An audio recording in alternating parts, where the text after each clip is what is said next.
নমস্কাৰ বন্ধুসকল, স্বাগতম জনাইছোঁ ইনফোজব আসাম চেনেললৈ। ৰেজিষ্ট্ৰেশ্যনৰ কাৰণে আপোনালোকে বহুতে বিভিন্ন ধৰণৰ কথা শুনি আছে বা বহুতে শুনিছে যে 29 ফেব্ৰুৱাৰী হৈছে আপোনালোকৰ 29 ফেব্ৰুৱাৰী হৈছে ৰেজিষ্ট্ৰেশ্যনৰ কাৰণে এটা লাষ্ট ডেট। যদি আপোনালোকে নিউজ চেনেলবিলাকত আপোনালোকে বহুত বেছি শুনি আছে আৰু এইবিলাক নিউজ চেনেল চোৱা বন্ধ কৰক আৰু এইবিলাক নিউজ চেনেলৰ প্ৰতি অথেণ্টিক আপোনালোকে যে খবৰ পাব সেইটো মই ভাবোঁ।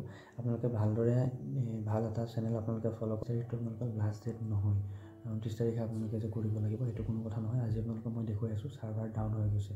গতিকে আপোনালোকৰ 29 ফেব্ৰুৱাৰী যে লাষ্ট ডেট হৈ থাকিব ৰেজিষ্ট্ৰেশ্যনৰ কাৰণে, সেইটো নহয়।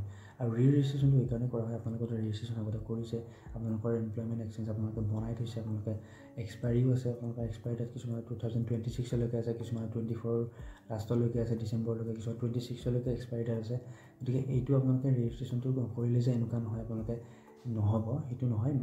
এনেকুৱা নহয় যে কৰিবই লাগিব, কিন্তু ইয়াতে কিছুমান ৰেজিষ্ট্ৰেশ্যন আপোনালোকে নতুন কিছুমান ডাটা ভৰাব পাৰিব। অৰ্থাৎ আপোনালোকে যদি BA পাছ কৰিছে, এতিয়া চিম্পলি আপোনালোকে কিহত BA পাছ কৰিছে, অৰ্থাৎ মেজৰ কি আছিলে আপোনালোকৰ, ঠিক আছে, বা আপোনালোকে যদি BTech কৰিছে, BTech কোন ছাবজেক্টত আপোনালোকৰ আছিলে, বা আপোনালোকে যদি জব কৰি আছে কোনটো ছেক্টৰত কি জব কৰি আছে, এনেকুৱা ধৰণৰ কিছুমান ডাটা আপোনালোকে প্ৰফাইলটোত আপোনালোকে ভৰাব লাগিব। আৰু এইটো হৈছে ৰেজিষ্ট্ৰেশ্যন, ঠিক আছে। আৰু আপোনালোকে ৰেজিষ্ট্ৰেশ্যন কৰিবৰ কাৰণে কোনো ধৰণৰ 29 তাৰিখ লাষ্ট ডেট বুলি কোনো কথা নাই। আপোনালোকে 29 তাৰিখৰ পিছত আপোনালোকে ৰেজিষ্ট্ৰেশ্যন কৰিব পৰা কৰি দিছে, কাৰণ এইটো এটা অনগ'য়িং প্ৰচেছ হয়, ঠিক আছে।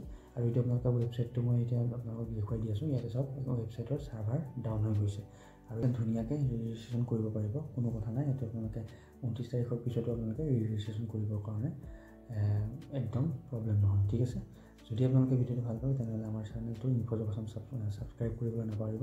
ইয়াতে আপোনালোকে বিভিন্ন ধৰণৰ ইনফৰমেশ্যন আপোনালোকে job related, admit card related, exam related সকলো ধৰণৰ আপোনালোকে ইনফৰমেশ্যন পাব। তো চেনেলটো একেবাৰে ছাবস্ক্ৰাইব কৰিবলৈ নাপাহৰিব। ধন্যবাদ। জয় অসম।